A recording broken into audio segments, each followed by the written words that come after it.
हाँ तो वो मॉर्निंग में हमने इसकी जैसे नहीं पढ़ी क्या? हारना का क्या होगा? हार। एक और गलत था, दोनों उत्तर जिसने दिए उसने सही दिए यूं। एक समास में गलत था। ये ग्रुप 1,000 लोगों का उसमें घूम रहा था ये, और वो सही दे नहीं रहे थे। हमने जैसे अपने दिया इसका सॉल्यूशन हो गया यूं। मतलब खतरनाक है भास्कर वाला स्टूडेंट यूं। ये हार वाला दे, ये बैठ नहीं रहा था ये तो है। अप्रत्यय, प्रत्यय ना नहीं पूछा इसमें। हाँ तो जो जिसमें बहुत सारे लोग शुद्ध रूप से हिंदी से जुड़े हुए हैं ना, उनमें ये पेपर घूम रहा था ये सवाल। हाँ राजा से, राजा। हाँ और कोई दूसरा है ही नहीं, वो तो करना ही पड़ेगा, राज्य ही करेंगे और कौन सा करेंगे। मूल शब्द क्या बेटा? राजा।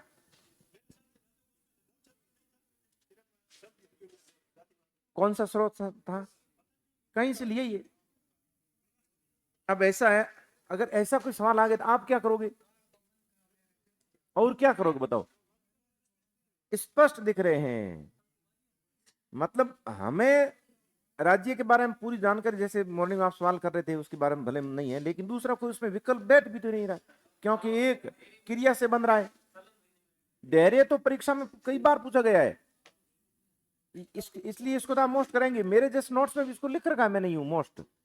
मॉर्निंग आप मोस्टली नहीं लिखवाएगा, मोस्ट करवाया, धैर्य नहीं करवाया। हाँ वो भी किसके लिए? धीरुता के लिए करवाया है। ये तो है ही अलग, ये तो सवाल मोस्ट है। तो उसमें तो राज्य ही बढ़ना था, अब राज्य वापस आएगा नहीं, इतना मोस्ट नहीं हो। हाँ इतना महत्वपूर्ण नहीं। उत्तर कहां बताया आपने तो?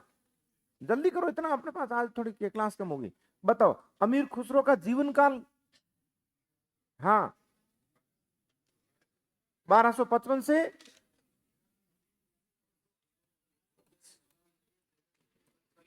या अगर आप 1253 से लेते हो तो ये है डॉक्टर बच्चन सिंह। दूसरा, विद्यापति और अमीर खुसरो को दोनों को आते रामचंद्र शुक्ल जी ने कौन से काल में दिया है? आदिकाल में प्रकरण 4, फुटकल। दो आपके सही हो गए। आते रामचंद्र शुक्ल जी के अनुसार इनकी कौन सी रचना जो खड़ी बोली में? हाँ अमीर खुसरो की है, आपकी तो है नहीं। पहली है कि हुई? और बताओ। मुकरिया, ये बड़े को कही बताओ है। 2 शकुन बिल्कुल सही है।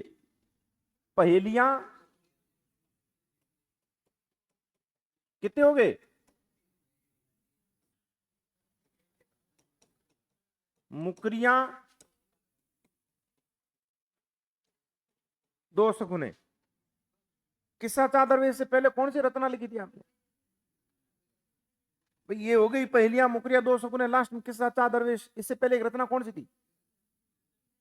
गजल। ये सवाल गया, काम का नहीं रहा। अब इनकी कौन सी रचना है जिसमें जो शब्दकोश की तरह थी? पर्याय कोश। और दूसरी? आप देख देख के बता रहे हो। हाँ, खालिक बारी और पर्याय कोश। ठीक है ठीक है। अब हमने एक कथन लिखा था कि इन्होंने काव्य में खड़ी बोली का प्रयोग पहली बार किया। ये सामान्य तथा फिर भी समर्थन करने वाला कौन थे बताओ? हाँ समर्थन करने वाले, ये मना करने वाला तो कोई है नहीं। हाँ कौन है बताओ? श्याम सुंदर दास है, ऐसा कहीं लिखा है देखो। श्याम सुंदर दास का कोई है कथन? कौन सा है वो? हाँ वो तो वो है राजाओं वाला वो कहाँ है? ये तो ये वो तो रचनाओं के जस्ट बाद है, ये कथन थोड़ा बाद में चलता है। कौन है? डॉक्टर बच्चन सिंह। देखो पढ़ा लिखो नहीं है, लिखा हुआ है ना। हाँ हाँ ठीक है। अमीर खुसरो ने पहली बार कौन से शब्द का प्रयोग किया? हिंदवी।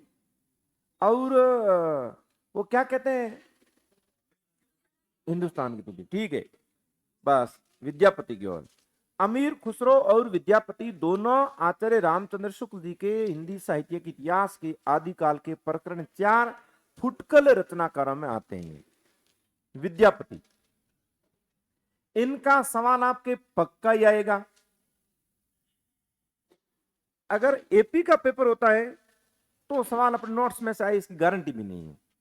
कारण वहां शुक्ल जी से बनाते हैं और सामान्य तो बनाएंगे, वो सबके कवर करते हैं, अपने भी करते हैं, साथ ही एचपीडी से भी लेते हैं। एचपीडी हम यहां विद्यापति के कम नोट्स में अपने इंक्लूड किया है, हाँ कम ऐड किया, कारण है कि इतना अपने वेटेज नहीं है। अगर यही थोड़ा वेटेज होता तो मैं इस बार 100% करता, लेकिन आपके नहीं जाएगा बार, ये गारंटी देखिए आप। विद्यापति मिथिला के राजा, मिथिला कहां है? बिहार में। यहां जैसे कि गणेश्वर इनके यहां नहीं है, इनके पुत्र कीर्ति सिंह एक हो गए, एक यहीं के राजा शिव सिंह।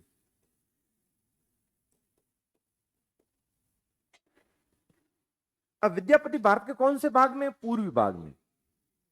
सामान्य बातें बता रहा हूं जो आपको याद हो जानी चाहिए।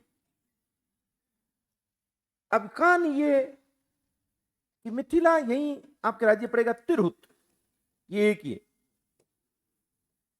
गणेश्वर यहां के राजा है तिरहुत के, कभी सवाल नहीं आएगा आपके। असलान नाम के एक मुस्लिम आक्रांत आए,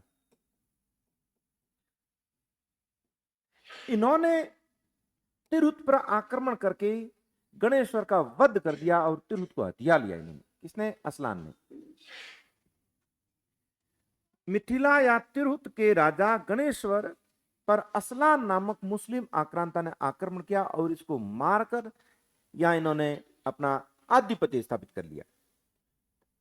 गणेश्वर के पुत्र कौन हुए? कीर्ति सिंह। गणेश्वर के पुत्र कीर्ति सिंह ने असलान को हराकर अपने पिता के वध का बदला लेकर अपने राज्य को वापस ले लिया इन्होंने।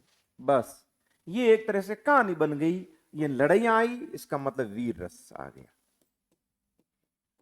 इन चीजों का चित्रण विद्यापति ने किया है और वो रचना है आपकी कीर्ति लता में किया है। ये इनकी एक प्रसिद्ध रचना है, अपन इस रचना पर भी जाएंगे। ये कीर्ति लता और कीर्ति पताका भी है। शिव सिंह की और उनकी पत्नी लखमा देवी की इन्होंने खूब प्रशंसा की है।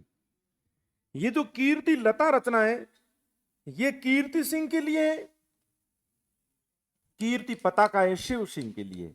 यह हमारा ट्रिक है कि शिव यानी भगवान, पताका तो है भगवान शिव की ही फहराई जाती है, ये अपना ट्रिक भी है यूं। और 12वीं क्लास में एक अध्याय है, हालांकि वो पदावली का है, वहां शिव सिंह लखमा देवी को याद भी किया गया, विद्यापति ने किया यूं। इसका मतलब है कि विद्यापति कीर्ति सिंह और शिव सिंह के आश्रित कवि थे। ये तो हम यूं इसलिए पढ़ लेते हैं ताकि ये हमें पता चलता है विद्यापति का योगदान क्या है। तो तिरहुत के राजा गणेश्वर का को पहले जैसे हराकर इनका वध असलान ने किया, असलान ने यहाँ अपना आधिपत्य स्थापित कर लिया, फिर इनके पुत्र कीर्ति सिंह ने इनको हराकर अपने पिता का बदला वापस लिया और तिरहुत के ये राजा बन गए। कौन बन गए? कीर्ति सिंह। बस ये तो लड़ाई की कहानी लेते हैं ताकि वीर से आराम से निकल जाए। विद्यापति के सवाल आपके दूसरे बनेंगे ये तो ही है। यानी अब इनका समय देखिए आप,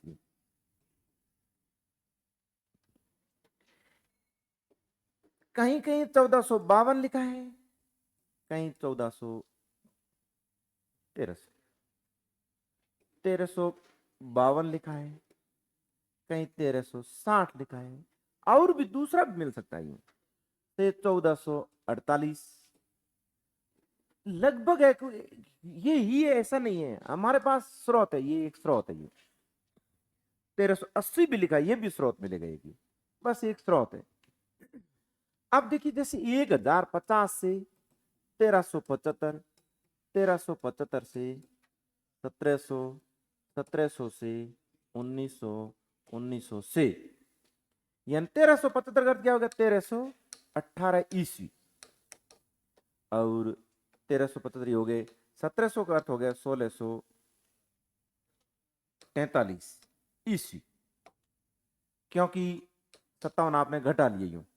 अब 1318 यानी यहां से तो क्या लग गया है, भक्ति काल, जबकि ये समय आपके इससे भी आगे हैं। इसका मतलब विद्यापति भक्ति काल में होने चाहिए। कह तो विद्यापति की रचना भी तो है एक ऐसी है, क्यों, कौन सी, पदावली, जिसको धर्म ग्रंथ की संज्ञा दी गई है एचपीडी के द्वारा। इसका मतलब धार्मिक चीजें आएगी आपके यहां। केशव,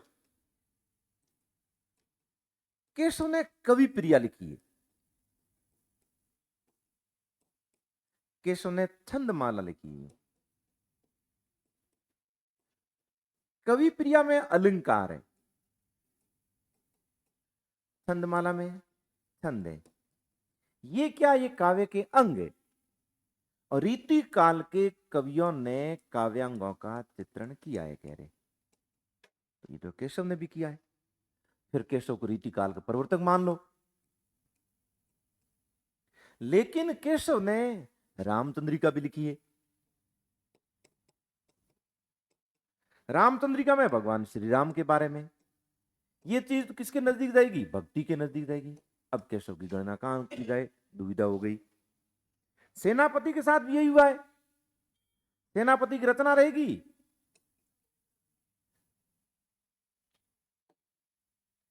कवित रत्नाकर, दूसरी काव्य कल्पद्रु।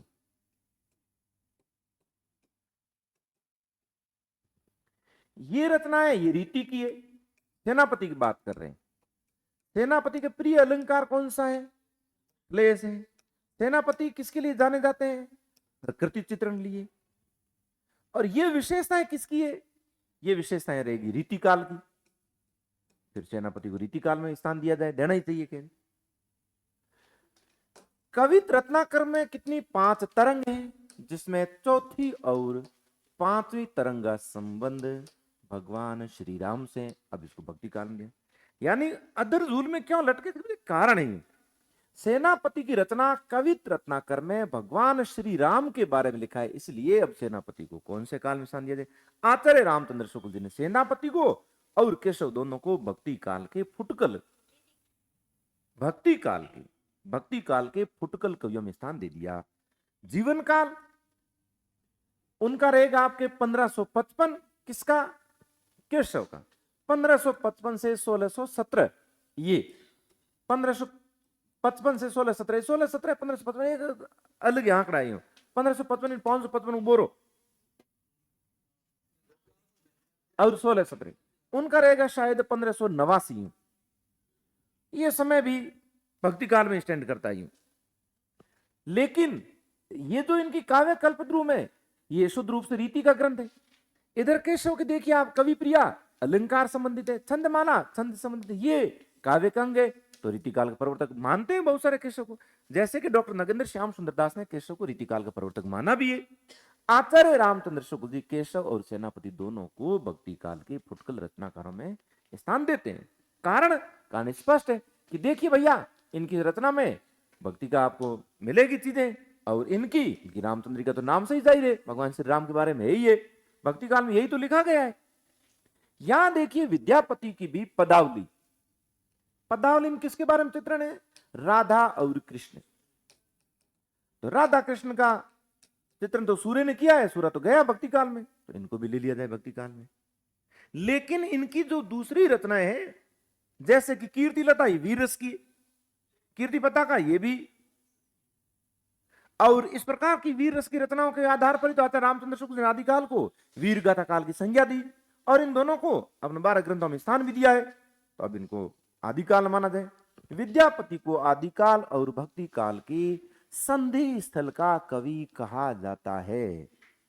आचार्य रामचंद्र शुक्ल जी ने भले इनको आदिकाल के फुटकल रचनाकाल में स्थान दिया है, वो भी कारण स्पष्ट हो गया, क्योंकि कई रचनाएं आदिकाल की है, सीधी आपका आदिकाल की जैसी भी नहीं है, क्योंकि पदावली आ गई। फिर पदावली के आधार पर आचार्य रामचंद्र शुक्ल जी विद्यापति को श्रृंगारी कवि और कहते हैं, जबकि आदिकाल का नाम वीर गाथा काल देते हैं। वीर गाथा काल का मतलब ये होगा आदिकाल रचनाएं सारी आपको वीर रसात्मक मिलेगी, विद्यापति की कीर्ति लता कीर्ति पताका वीर साथ में होते हुए भी विद्यापति की पदावली है, ये श्रृंगारिक ग्रंथ है। तो फिर इनको आदिकाल में स्थान दिया नहीं, फुटकल रत्नाकर में दे दिया। भक्ति काल में स्थान दे दो, क्योंकि विद्यापति पदावली का आचार्य हजारी प्रसाद द्विवेदी जी ने धर्म ग्रंथ की संज्ञा दी है, लेकिन सारी रचना इनकी भक्ति काल की जैसी भी नहीं है। हमारे सवाल बन गया, विद्यापति को आदिकाल में आचार्य रामचंद्र शुक्ल ने स्थान दिया, 100% दिया। आदिकाल के प्रकरण 4 में फुटकल रचनाकर में स्थान दिया। एक सवाल, डॉक्टर बच्चन सिंह ने विद्यापति के बारे में सबसे ज्यादा लिखा है और उनका ग्रंथ देखते हो हिंदी साहित्य का दूसरा इतिहास, उन्होंने शीर्षक डाला, शीर्षक प्रकरण है जातीय कवि। जातीय कवि जो कि नाम प्राय आपका रहेगा रामविलास शर्मा की। अपरूप का कवि यानी सौंदर्य के बारे में चित्रण करने वाला ऐसा कोई कवि नहीं मिला, कह रहे अपरूप का कवि।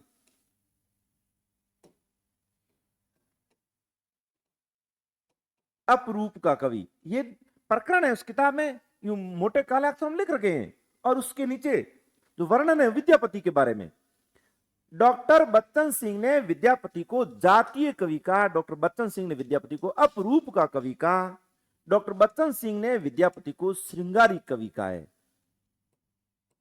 क्यों कहा है चर्चा करेंगे अभी। यूं डॉक्टर बच्चन सिंह ने विद्यापति को हिंदी साहित्य का पहला कवि भी कहा है। कहा है कि नहीं कहा है? कहा है? पदावली के आधार पर कहते हैं। आचार्य रामचंद्र शुक्ल जी विद्यापति का स्थान देते हैं फुटकल रत्नाकरों में। डॉक्टर बच्चन सिंह विद्यापति क्या कहते हैं? जातीय कवि। डॉक्टर बच्चन सिंह विद्यापति कहते हैं अपरूप के कवि, श्रृंगारिक। हाँ ये तो खैर बड़ा एक और सवाल बनेगा, ये मोस्ट आपको याद करना ही करना होगा।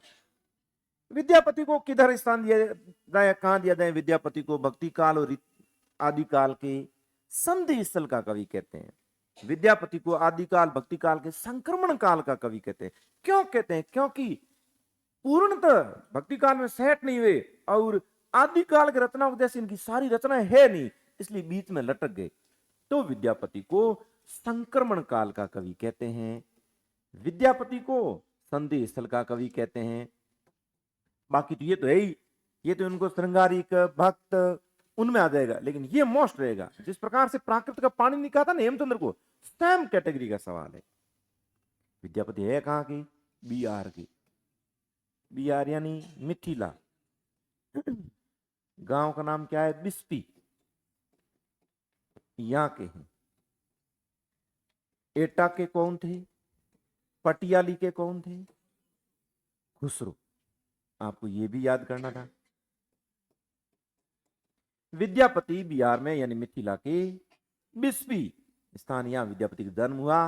विद्यापति आदिकाल में फुटकल रचनाकार आते हैं। विद्यापति आदिकाल के कवि है। विद्यापति को बच्चन सिंह ने आदिकाल में बाकायदा स्थान दिया भी है। हाँ, संक्रमण काल के संधि स्थल के ये सारे विद्यापति सवाल आपके बनते रहेंगे। अब विद्यापति को किन लोगों ने किस प्रकार का कवि माना है? रचनाएं देखिए विद्यापति की, जैसे कि मोस्ट रचना इनकी रहेगी एक तो ये कीर्ति लता, कीर्ति पताका। कीर्ति लता के अपने बहुत सारे सवाल रहेंगे। कीर्ति पताका कोई ज्यादा सवाल नहीं, बस शिव सिंह के आश्रम में रहकर लिखित नहीं है। पदावली, इस पर विद्यापति की धारणा बनी, विद्यापति को कहां कैसे स्टैंड किस जगह किया जाए। गोरक्ष विजय,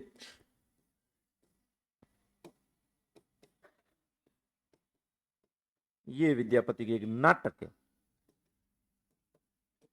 अन्य रचनाएं आपके भू परिक्रमा, पुरुष परीक्षा, लिखनावली, दान वाक्यावली, गंगा वाक्यावली, शैव सर्वत्र सार, समय सार, बहुत सारी निकलेगी। मुख्यतः रचनाएं विद्यापति की आपकी शैव है ये, इसलिए एक रचना इनकी शैव पर रह जाएगी, शैव सर्वत्र सार। यानी एक रचना का नाम है शैव सर्वत्र सार।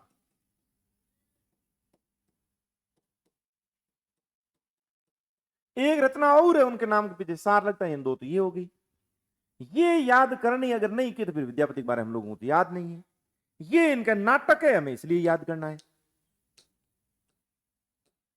विद्यापति की पदावली और कीर्ति लता दोनों के बारे में आपको मुख्यतः जानना है।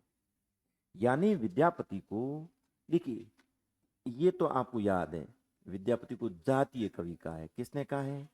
बच्चन सिंह ने कहा है। विद्यापति को अपरूप का कवि कहा है, ये भी डॉक्टर बच्चन सिंह ने कहा है। विद्यापति क्या थे? शैव थे, शैव। भले ब्रज नंदन साहेब ने वैष्णव कहते हैं, लेकिन आपको ये याद रखना ही रखना है, विद्यापति शैव थे, कह रहे हैं।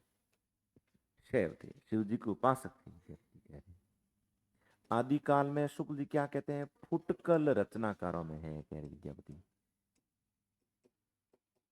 ये आपको याद है। विद्यापति को संधि कवि कहा जाता है, यानी आदिकाल और भक्ति काल को जोड़ने वाले हैं। विद्यापति को ये कभी याद नहीं करनी, यूं ही होते हैं संक्रमण काल। इसका अर्थ यही है कि आदिकाल और भक्ति काल दोनों किनारे पर पड़ते भीतर, इसलिए संक्रमण काल के कवि है। इनमें मोस्ट कौन से? ऊपर वाले तीनों, ये और ये भी मोस्ट ये।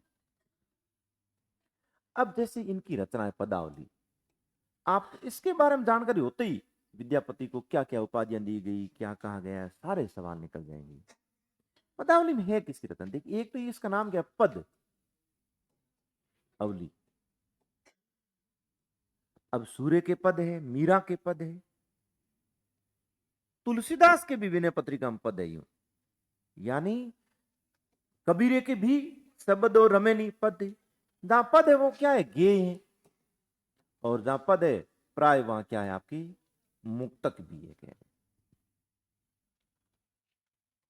अब पदावली में, पदावली की विषय वस्तु क्या देखिए? जयदेव। रचना कौन सी? गीत गोविंद। इतना साहित्य आपको पढ़ते हो ही गया। इसकी भाषा कौन सी है? संस्कृत है। जयदेव है कहां की? उड़ीसा की। कर्मस्थली कहां रहेगी? बंगाल। अब जैसे ये चीज आप याद हो रही थी, साहित्य तैयार है, यही है, और एक्स्ट्रा कुछ नहीं करना है। इनकी रचना गीत गोविंद। मीरा ने भी गीत गोविंद पर टीका लिखी है। नाम भी है, देखिए, गीत गोविंद, यानी किसके गीत गाए जा रहे हैं? गोविंद का क्या हुआ? श्री कृष्ण। अब गीत गोविंद, गोविंद के गीत गाए तो गोविंद का महाभारत में है नहीं, सबको पता है। इसका रस कौन सा रहेगा? श्रृंगार। भक्ति काल को जब अखिल भारतीय आंदोलन कहा जाता है, उस समय बंगाल और उड़ीसा से जयदेव को लिया जाता है कि जयदेव ने गीत गोविंद उस समय लिख दिया, कह रही है। जहां भक्ति का प्रादुर्भाव इधर हो गया, कह पहले ही। हम लोग महाराष्ट्र से लेते हैं नामदेव को, ज्ञानदेव को, गुजरात से अखा को लेते हैं, फिर दक्षिण से आलवारों का पहले से चला ही रहा था, उत्तरी भारत में ले जाते हैं, रामानंद जी, पूरे पूरे। मेरे कंट्री में यही सवाल पूछा गया था भक्ति काल के बारे में। भक्ति काल, मैंने भक्ति काल को एकांग दृष्टिकोण नहीं, भक्ति काल व्यापक है। भक्ति काल को आप किसी एक क्षेत्र विशेष से नहीं देख सकते। ये अखिल भारतीय आंदोलन था, जो अपने आप में एक ऐसी लहर थी जो जिसने भारतवर्ष के लोगों में, कह रहे, एक जागृति फैलाई, कह रही है। फिर ठीक ठीक, दूसरा बताओ। उनको पता था भक्ति काल के बारे में, आज बहुत बढ़िया बताएगा। उनको ये भी पता, यूं मतलब एक आइडिया लग गया कि कहीं कहीं, हाँ, ऐसे लग रहा है जैसे हमें पढ़ाने लग गया यूं। उनको यूं मैं यूं समझाने लगे, उनको लगे ठीक है ठीक है, रुको, कह रहे। मैंने रुको नहीं, और थोड़ा सुन लो, यूं कह रहे। ये वो आदत ही नहीं हुआ, फ्लो में आ गई यूं, तो पढ़ाना शुरू किया मैंने यूं, तो उन्होंने कहा ठीक है हो गया, क्या ठीक है। फिर उन्होंने सूफियों के बारे में पूछा यूं। अखिल भारतीय आंदोलन है, भक्ति काल है, तुलसी आए, फिर तो अपना होम ग्राउंड, फिर तो खेलेंगे, क्यों नहीं खेलेंगे। ठीक, अब देखिए इस पदावली में क्या है। इसमें राधा के बारे में और कृष्ण के बारे में। अब राधा कृष्ण के बारे में आप भक्ति के संदर्भ में लिख सकते हो और श्रृंगार के संदर्भ में लिख सकते हो। दो बढ़िया कथन रहेंगे आचार्य रामचंद्र शुक्ल, अच्छे कथन रहेंगे। दो कथन आप ग्रियर्सन के और कुमार स्वामी के भी निकाल लोगे, तो आपके 4 कथन, 3 आलोचकों के, फिर द्विवेदी जी का भी है। इसके अंदर राधा और कृष्ण का, इसका मतलब है कि ये हमारे आराध्य है, मतलब आप धर्म के संदर्भ में जा सकते हो, कह रहे। बस जिन्होंने भगवान श्री कृष्ण और राधा जी को अपना आराध्य उपासक माना है, उन्होंने विद्यापति को भक्त कवि कह डाला। यानी जिन्होंने इनकी व्याख्या इस संदर्भ में की है, उनकी नजर में विद्यापति कैसे कवि है? भक्त कवि है। यही तो श्री राम और सीता जी के बारे में तुलसी ने लिखकर किया है, यही कह रहे हैं सूर्य ने लिखकर किया है। तो और क्या करोगे भक्ति के संदर्भ में आप? आचार्य शुक्ल कह रहे नहीं, आचार्य रामचंद्र शुक्ल कह रहे हैं विद्यापति ने राधा और कृष्ण को यहां नायिका और नायक के संदर्भ में लिखा है, कह रहे। अब नायिका शब्द आया, फिर भक्ति गौण हो गई, गई, कह रहे, क्योंकि ये तो रीति काल की बात कर रहे हैं आप, कह रहे। आचार्य रामचंद्र शुक्ल जी कह रहे हैं विद्यापति ने अपनी पदावली में राधा कृष्ण का उल्लेख नायिका और नायक के रूप में किया है। हाँ, विद्यापति शैव थे, लेकिन इन्होंने ये जो चित्रण किया है ये जयदेव के गीत गोविंद के आधार पर किया है, कह रहे। जयदेव के गीत गोविंद किसी एंगल से हमें लगता नहीं कि यहाँ भक्ति, क्योंकि यहाँ नायक नायिका ही है, कह रहे।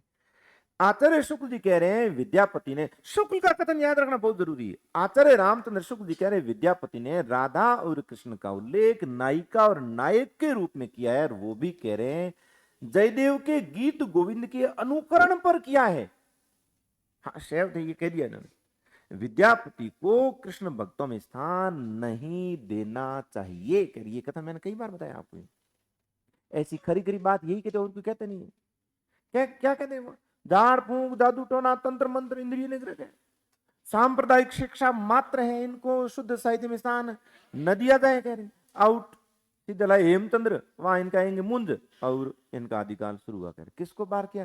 सिद्धों और नाथों की रचनाओं को आचार्य रामचंद्र शुक्ल जी ने सांप्रदायिक शिक्षा मात्र कहा। जीवन की वास्तविक सरणियों से इनका कोई सरोकार नहीं है, जबकि उनकी नजरों में साहित्य क्या है? जनता की चित्तवृत्तियों का संचित प्रतिबिंब है।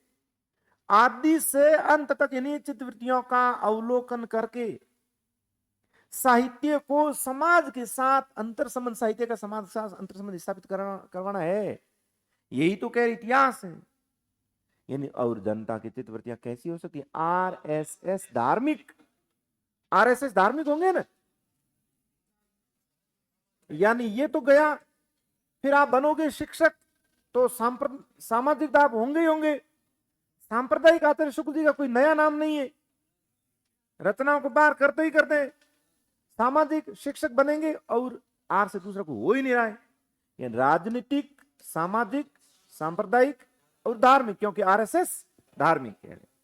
तो शुक्ल जी की नजरों में इतिहास जनता की चित्तवृत्तियों का संचित प्रतिबिंब है, कह रहे कि ये नए लोग आए बैठे, कह रहे हमारा तो सब ऊपर कर जा रहा है। नहीं जा रहा, टकरा के वापस आ रहा है। इसमें कौन सी चीज आपके समझ में नहीं देखी? विद्यापति नाम के कवि वे, पदावली नाम की रचना हुई, पद धनावली, पद आप पढ़ते आ रहे इतने सालों से। मीरा की पदावली आप पढ़ रहे हो तो पदावली तो पढ़ ही रहे हो। पद क्या है? ये काव्य का रूप है। जैसे दोहा है, सोरठा है, वैसे ही पद है। जैसी कविता है वैसे ही पद है। लल डेद कश्मीरी कवियत्री, उनके रहेगी वाक। रस खान, उनके कविता और सवैये।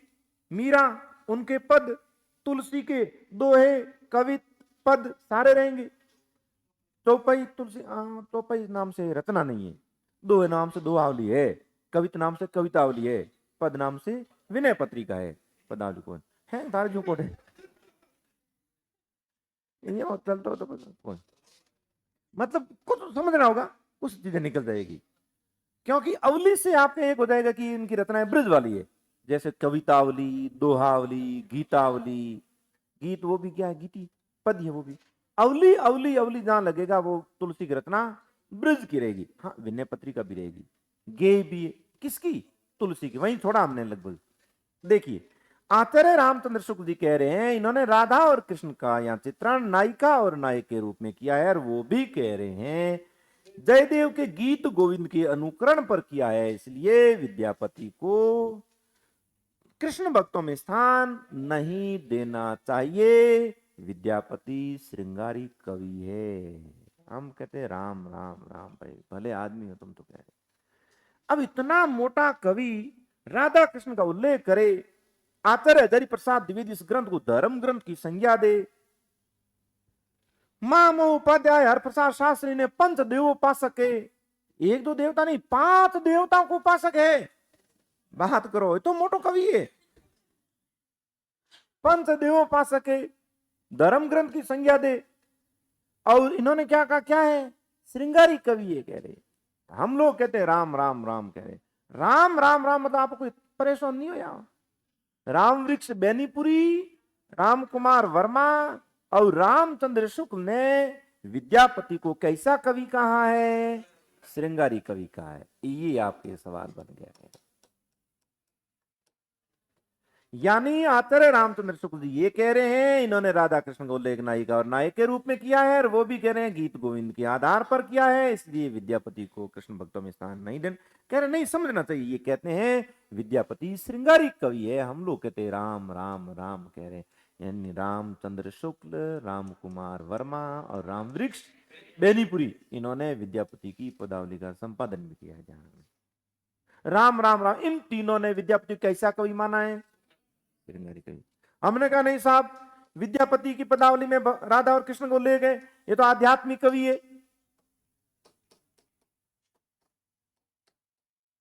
कौन? भक्त कवि कहने वाले डॉक्टर श्याम सुंदर दास है, भक्त कवि कहने वाले आचार्य हजारी प्रसाद द्विवेदी है।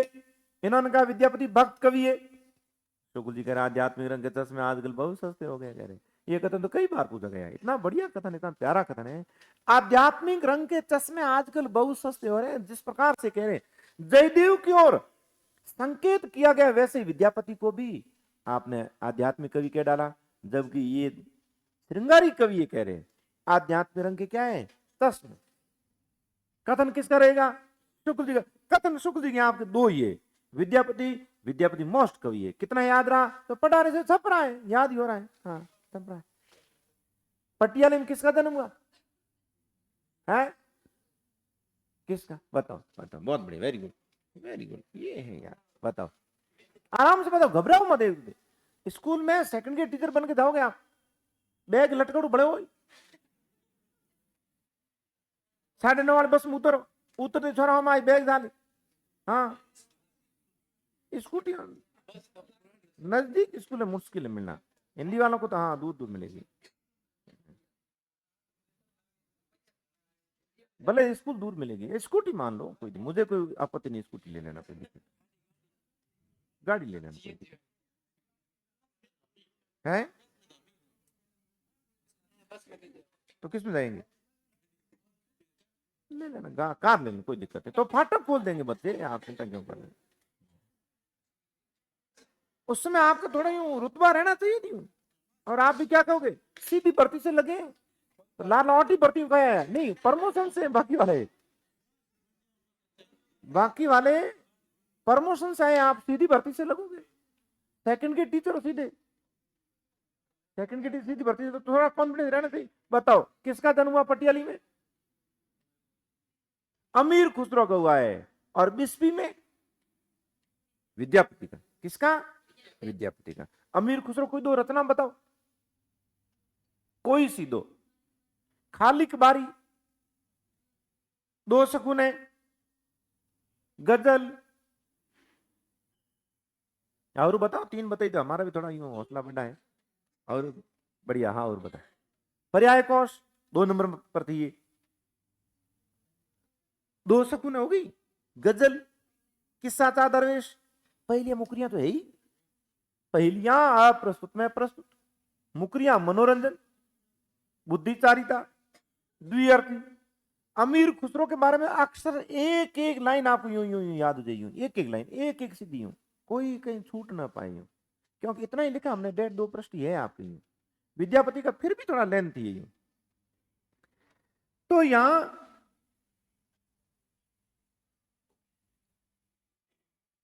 विद्यापति को जातीय कवि, अपरूप कवि, श्रृंगारी कवि कहने वाले 3, और भक्त कवि कहने वाले आचार्य हजारी प्रसाद द्विवेदी और डॉक्टर श्याम सुंदर दास ने विद्यापति को भक्त कवि कहा है।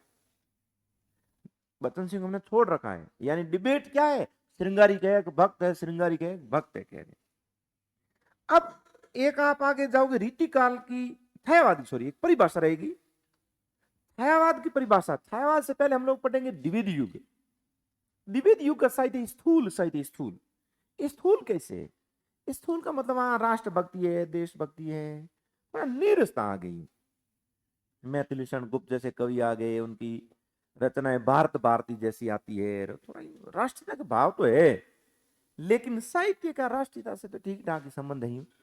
वहां बीच बीच में श्रृंगार का तड़का लगता रहे तो साहित्य क्या अपनी गति से चलता रही, इसलिए वहां थोड़ी सी नीरसता आ गई, क्योंकि आदर्शवादी बातें ज्यादा होने लग गई।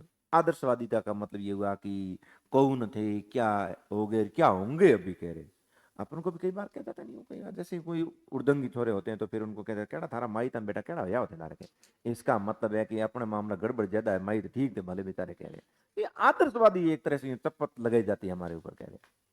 तो इस प्रकार से मैथिली शंखगुप्त ने यही कहा है, कौन थे क्या हो गए क्या होंगे अभी कह रहे, हम भारतीय कैसे थे और आज कैसे हुए, किधर जा रहे हैं हम लोग कह रहे, क्योंकि हम गुलाम थे।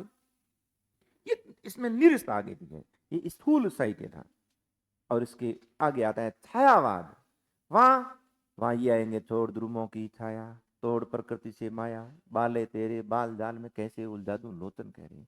वाह वाह वाह, क्या कहा है कह रहे हैं, बस मतलब कोई टेंशन है ही नहीं कह रहे। पंत जी की कविता है ये, छोड़ ध्रुवों की छाया, तोड़ प्रकृति से माया, बाले तेरे बाल जाल में कैसे उलझा दूं लोचन कह रहे, यानी छायावाद आ गया कह रहे।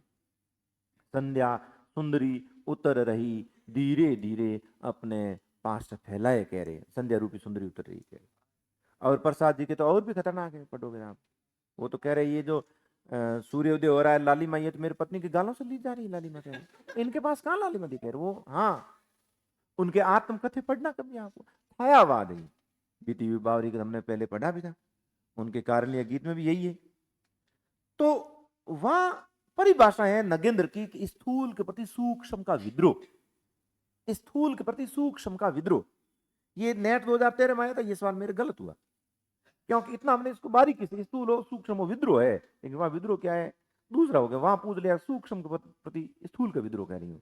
उस समय पहली बार जैसे मैंने दिया नेट में, हालांकि पहले मैं हो ही गई हूँ, वहां सवाल आया था कि होना ये चाहिए कि स्थूल के प्रति सूक्ष्म का विद्रोह, क्योंकि आप द्वितीय युग पढ़ोगे पूरा पूरा स्थूल है और इसके खिलाफ विद्रोह किया गया है सूक्ष्म, और अब ये सूक्ष्म है क्योंकि वहां वायवी प्रेम रहेगा, हवा हवाई प्रेम। वहां एक रामकुमार वर्मा की परिभाषा रहेगी कि परमात्मा की छाया आत्मा में, आत्मा की छाया परमात्मा पड़े, यही छायावाद है। बस कोई ज्यादा लोड नहीं लिया है, परमात्मा की छाया आत्मा में और आत्मा की छाया परमात्मा। ये जो आत्मा परमात्मा की छाया जहां पड़ती है ना, वहां रहस्यवाद है, ध्यान रखना, रहस्यवाद रहस्यवाद। अब हम लोग किसके बारे में जानते हैं, खुद के बारे में भी आधा जानते, पीछे नहीं जानते, आधी पूट आपकी खुद ही। तो खुद के बारे में नहीं जानते तो परमात्मा के बारे में क्या जाने, क्या जानते परमात्मा, कुछ नहीं जानते। एक मूर्ति अगरबत्ती करो बेटे, करते कितने 5 मिनट करते हो, करते हो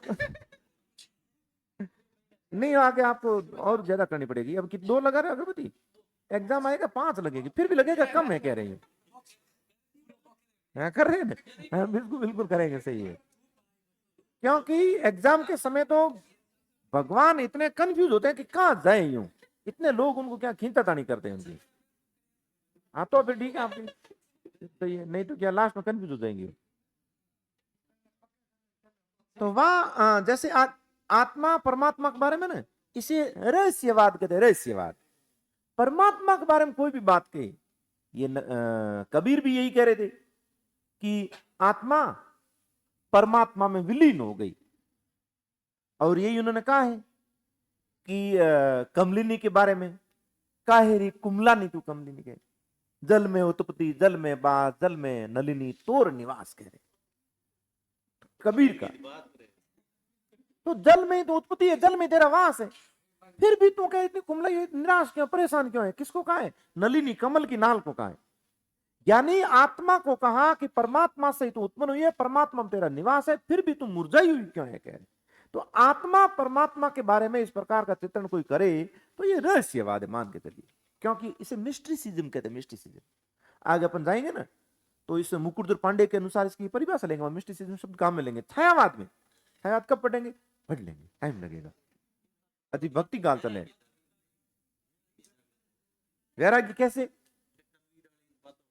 तो कब वो संत थे अपने भाई साहब जाते, देखो लाइट को बिल कितो आयो, इतो क्यों आयो, पानी बिल इतो क्यों आयो, अखबार वाला आयो, फीस आई रही, तो आपको कबीर नहीं पढ़ सको।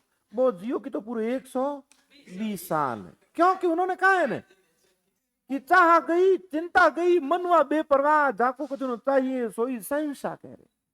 अपन क्या करे, अपन के चाह आई चिंता आई, उन्होंने क्या कहा, चाह गई चिंता गई मनुआ बेपरवाह, अपन क्या कहते मनुआ लापरवाह, जाको सब कुछ चाहिए। अपन तो ये इसलिए दिया 120 साल। कल हम बैठने गए थे वहां, वो 104 साल,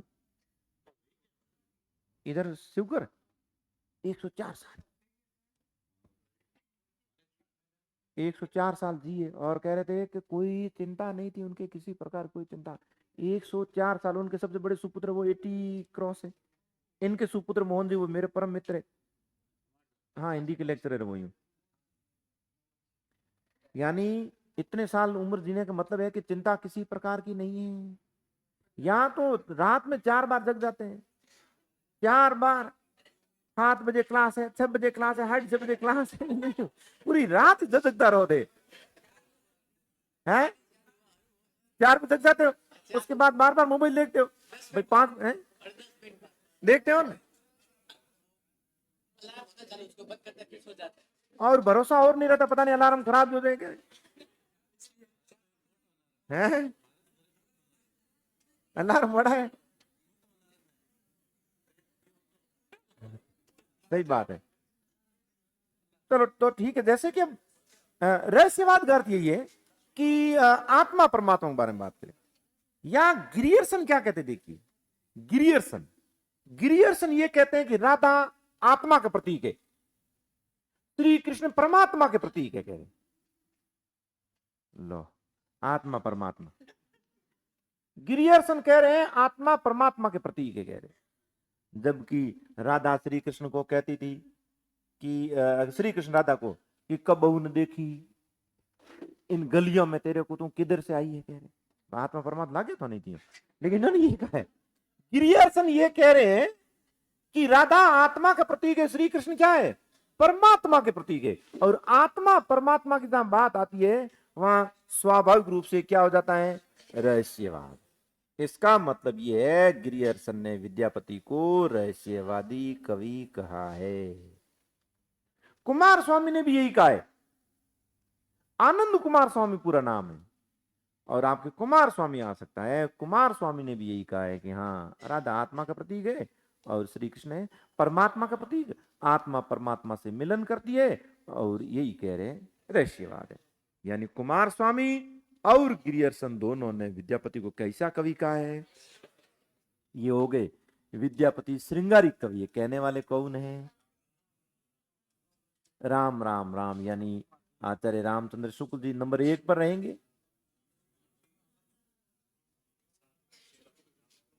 राम कुमार वर्मा भी रहेंगे, पहले भी नकल करते आए हैं। और राम वृक्ष दैनिक भी रहेंगे।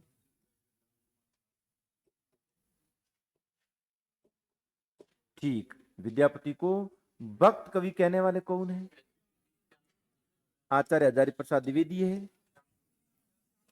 और रहेंगे कि यार प्रसाद शास्त्री भी रहेंगे यहाँ, लेकिन उनका इतना योगदान नहीं क्योंकि वो पंचदेव उपासक में ज्यादा महत्वपूर्ण है। और डॉक्टर श्याम सुंदर दास, श्याम सुंदर दास ज्यादा की अड़ी कोकवी लगभग मौन लिहाते हैं। रहस्यवादी कवि, रहस्यवादी कवि कहने वाले ग्रियर्सन। ये सारे, हाँ ये सब आपको याद करना, ऐसा एक भी नहीं जिसको आप यूं गौण मानो। और आनंद कुमार स्वामी या कुमार स्वामी ये कह रहे हैं कि नहीं साहब, ये तो पंच देव उपासक है, कह रहे हैं पंच देव उपासक, 5 देवताओं को उपासक है क्या, श्रृंगारी कवि कह रहे। कहने वाले महा महोपाध्याय,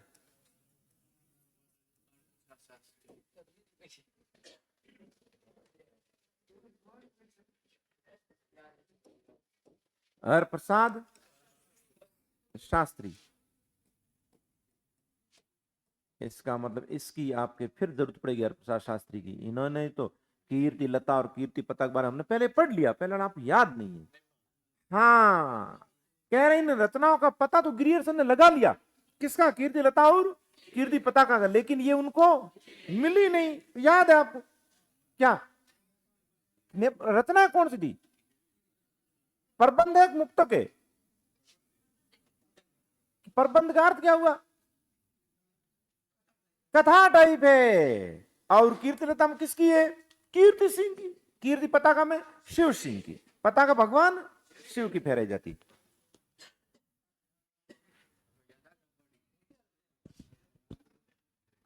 करने पड़ेंगे, नहीं ये तो करने पड़ेंगे, क्योंकि एक भी ऐसा नहीं है जो ये चाहता है कि इस बार नहीं तो अगली बार नहीं, सभी चाहते हैं इस बार हो, इस बार हो, मतलब इस बार ऐसी तैयारी हो, धारदार तैयारी हो, धारदार ही मतलब, ठीक है ना। तो फिर पेपर कुछ है ही नहीं। अरे तो आप पूरे साल पढ़ते हो, वहां सवाल आते केवल 150,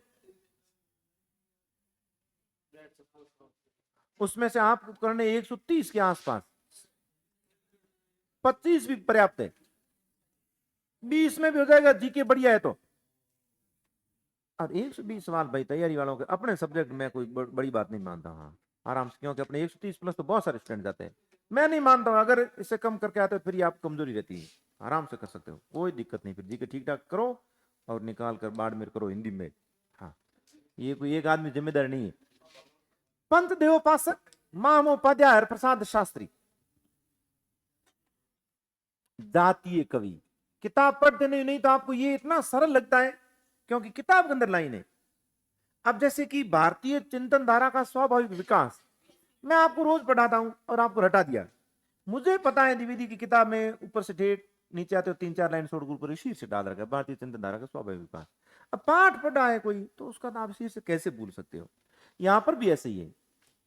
हाँ अपरूप के बारे में मैंने जरूर जानने का प्रयास किया कि भी अपरूप का अर्थ क्या है, श्रृंगारी कवि के संदर्भ में कहा है, क्योंकि इन्होंने जो नायिकाओं के बारे में लिखा नहीं, बिहारी से भी ज्यादा अश्लील तो यहाँ आ गए हैं, बस उसी को अपरूप का कवि का है। बिहारी से भी बच्चन सिंह इनको अपरूप का कवि कहते। अब देखिए इसे आगे, पदावली के आधार पर डॉक्टर बच्चन सिंह ने विद्यापति को हिंदी का पहला कवि कहा है, ध्यान रखना। ठीक है, अब वो क्या कहते हैं कि भक्त कवि है कि श्रृंगारी कवि है। बच्चन सिंह कहते हैं अगर विद्यापति को आप भक्त कवि कहते हो तो फिर खजुराहो के मंदिरों को भी आध्यात्म क्या डालो कह रहे, जबकि खजुराहो के मंदिर और उनकी मूर्तियों में अश्लील तो भरा पड़ा है। हाँ नग्न मूर्तियां मिलती हम लोगों को वहां के, अगर इनको आध्यात्मिक है तो उनको भी क्या डालो। खजुराहो के मंदिर तो नहीं आध्यात्मिक, तो के विद्यापति भी नहीं है, ध्यान। इसका मतलब है डॉक्टर बच्चन सिंह भी विद्यापति को श्रृंगारी कवियों में स्थान देते हैं। तो इनको राम राम राम के साथ क्यों नहीं जोड़ा है, विद्यापति का अपना अलग कथन है, ध्यान रखना। खजुराहो वाला बहुत बढ़िया कथन है। विद्यापति के बारे में बच्चन सिंह का अपरूप का कवि, जातीय कवि, ये भी मोस्ट है। अमीर खुसरो के बारे में मैंने विद्यापति का वो बच्चन सिंह ने क्या लिखा, मुझे पता है कि आदिकाल में बच्चन सिंह ने किन किन के बारे में बढ़िया कहा है, विद्यापति और खुसरो के बारे में क्या है, और इनमें भी विद्यापति के बारे में और ज्यादा बढ़िया कहा, क्योंकि उनके लिए ये क्या हिंदी के पहले कवि है, ध्यान। तो इनके बारे में उन्होंने यहाँ बहुत लिखा है। शुक्ल जी ने इतना नहीं, शुक्ल जी 2 ही ढंग के कथन बने। हाँ 2 प्रकार की भाषा का प्रयोग ये शुक्ल जी जरूर कहते हैं। ये तुमने पहले पढ़ लिया, नहीं पढ़ा क्या, ये पहले हो गया। कौन सी, एक मैथिली, इसी के आधार पर इन्हें मैथिल कोकिल कहते हैं। एक देसी बैना सब जन मिट्टा तैसन जंपा अवटा, कहा एक नहीं कहा है अवट किसकी रहेगी, कीर्ति लता की। हम कीर्ति लता के बारे में पढ़ेंगे यहाँ एक, वहां पदड़िया शैली कहानी सारी चीजें पढ़ेंगे। विद्यापति के बारे में क्या क्या कहा है, ऐसे करके आपके श्रृंगारी कवि विद्यापति को कहा गया। विद्यापति भक्त कवि एचपीडी और श्याम सुंदर दास ने कहा है। एचपीडी ने विद्यापति की पदावली को धर्म ग्रंथ की संज्ञा दी है, धर्म ग्रंथ की। अब एचपीडी का कितना मोस्ट कथन रहेगा ये श्रृंगार रस के सिद्ध वाक कवि एक और रहेगा, रस के सिद्ध वाक कवि एक ऐसा और रहेगा, और रस जरूर आएगा वहां, सिद्ध वाक कवि। कुछ कथन तो द्विवेदी के बहुत ज्यादा मोस्ट, इसमें एक ही है, यानी यहां भले हम लोग रस के संदर्भ में लिख रहे हैं, लेकिन ये अध्यात्म के संदर्भ में कहा है, वहां लाइन लिखी गई मिलेगी आपको। एक कथन रहेगा एचपीडी का इतना महत्वपूर्ण कथन लग रहा है कि नहीं इस कथन से तो ये श्रृंगारी कवि ठहरते, बिल्कुल नहीं। वहां स्पष्ट रूप से क्लियर कर दिया गया है कि नहीं, ये जो कथन कहा गया है अध्यात्म के संदर्भ में। आचार्य हजारी प्रसाद द्विवेदी जी ने विद्यापति की पदावली को धर्म ग्रंथ कहा है। आचार्य हजारी प्रसाद द्विवेदी जी ने विद्यापति को भक्त कवि की संज्ञा दी है।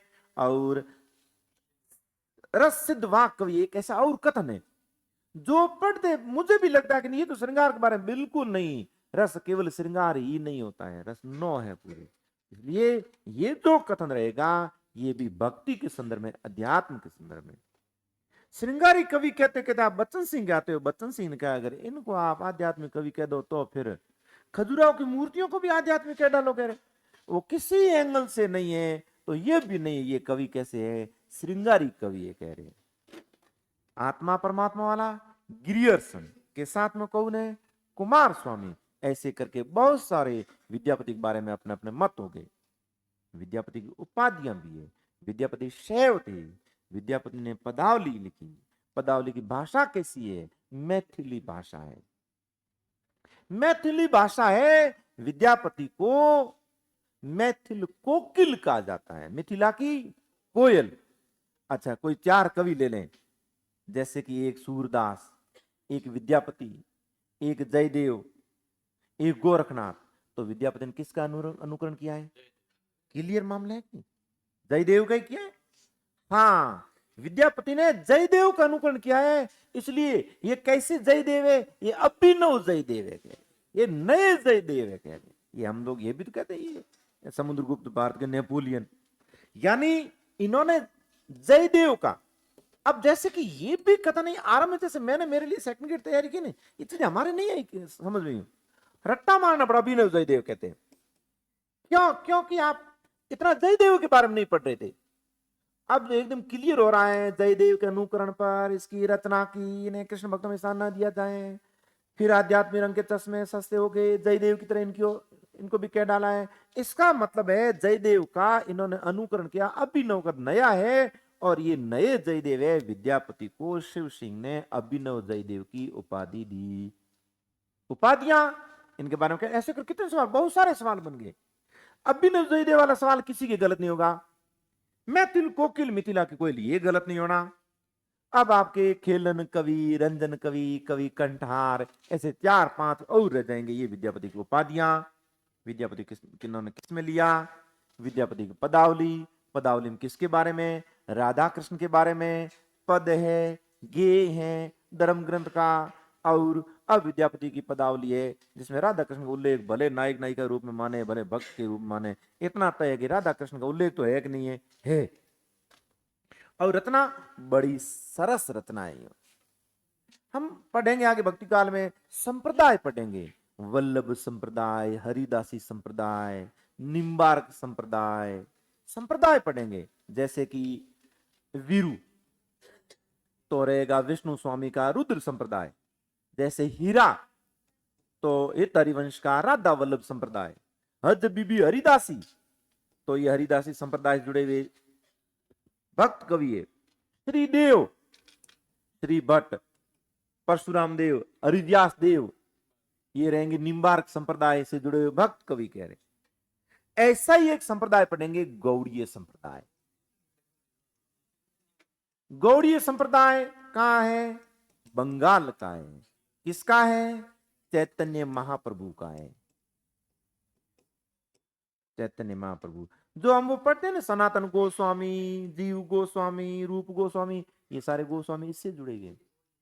गौड़ीय संप्रदाय में भगवान श्री कृष्ण को ब्रजेंद्र कुमार के रूप में पूजा जाता है। ब्रजेंद्र, और हमारा ट्रिक रहता है गोब्र, ये ट्रिक है। गौड़ीय संप्रदाय में श्री कृष्ण को ब्रजेंद्र कुमार के रूप में, हाँ ये रहेगा आपके। निम्बार्क संप्रदाय में भगवान श्री कृष्ण और राधा जी की उपासना कैसे, युगलोपासना, ये रहेंगे। यहाँ एक सीधा सवाल रहेगा आपके, राधा कृष्ण बेड़ा, वेदा वेद, द्वैता द्वैत, युगल।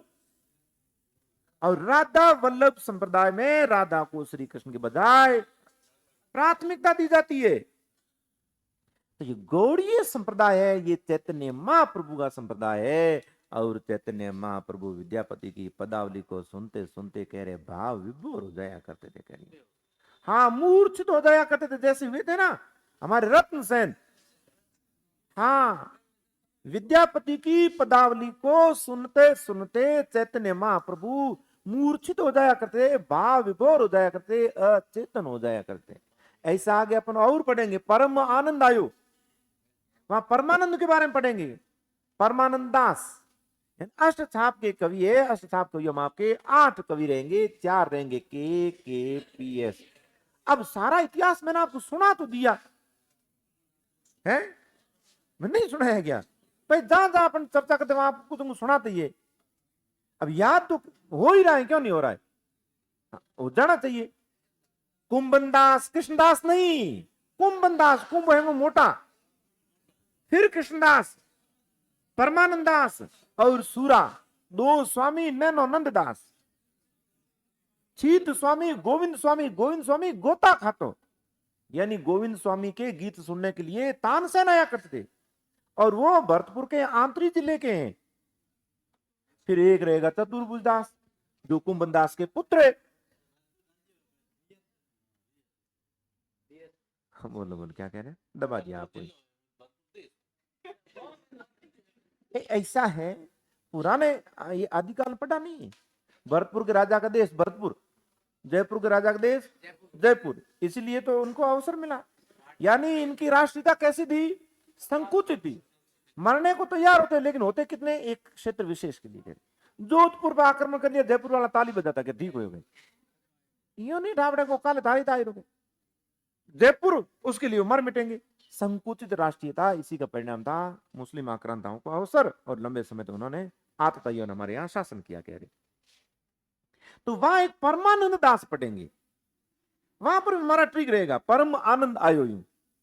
गौड़ीय संप्रदाय के चैतन्य महाप्रभु विद्यापति की पदावली को सुन सुनकर क्या हो जाया करते, भाव विभोर हो जाया करते, मूर्छित हो जाया करते। इसीलिए इस प्रकार की रचना को निराला ने नागिन की लहर कहा जाता। हाँ, नागिन कैसे चलती यूं, एक गो नहीं है, कैसे कैसे आए देखिए आप। कौन सा, वो रामदेव वाला होगा, जहां भी है ऐसे ऐसे गाने आ गए। निराला, क्या लिखा है, निराला, निराला, पदावली, लाली, नागिन की लहर, ये लाली ल, लीला, लीला ल, कहने वाले को निराला, कहा किसको, पदावली को, कहा क्या, नागिन की लहर। बताओ क्या समस्या है, कुछ है ही नहीं। लाली मेरे लाल की जित देखो तित लाल, लाली देख मैं गई मैं भी होगी लाल, ये है लाली। निराला ने विद्यापति की पदावली को नागिन की लहर कहा है। पदावली भाषा कौन सी कैसी है, मैं पदावली में छंद कौन सा है, पद है, छंद क्या पद ही है, गे एक नहीं है मुक्तक प्रबंध मुक्तक है, कितने खंडों में, 4 नहीं है, अरे है ही नहीं, कीर्ति लता है। खोटा, क्योंकि आप कल किसी की पूछोगे उत्तर 4 ही बताओगे। ये 1 2 3 4 कितने भाग हुए, 4, बस। कीर्ति लता 1 2 3 4, यानी कीर्ति लता 4 भागों में है, और कीर्ति लता की रचना है ये, जैसे सुख सुखी संवाद हम लोगों ने पृथ्वीराज रासो पढ़ा था, इनकी रचना भृंग भृंगी संवाद में हुई है। कीर्ति लता के बारे में बाद में चर्चा करें, थोड़ा लिखो। आपकी कैपेसिटी क्या 35 मिनट की है सुनने की, 35 हो गए हैं?